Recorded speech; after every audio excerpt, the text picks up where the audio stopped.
Philippine Army. Secretary, Master Sergeant Licio Diserdo, retired Philippine Army.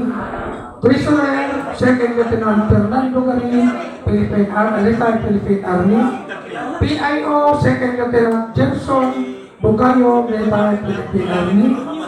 Assistant PIO, Technical Sergeant Andre Garces, retired Philippine Army. Auditor, Second Lieutenant Willie A. Tangelan, retired Philippine Army. And Master Sergeant Pilino Noche, retired Philippine Army.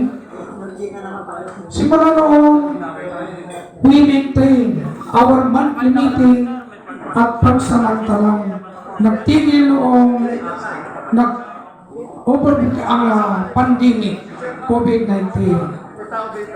Never we were raised each other through social media. Sa totoo lang, we were still managed to celebrate our Christmas party in 2021 and 2022. DRASA has its own bylaws. The main purpose of this association is to organize, support, and provide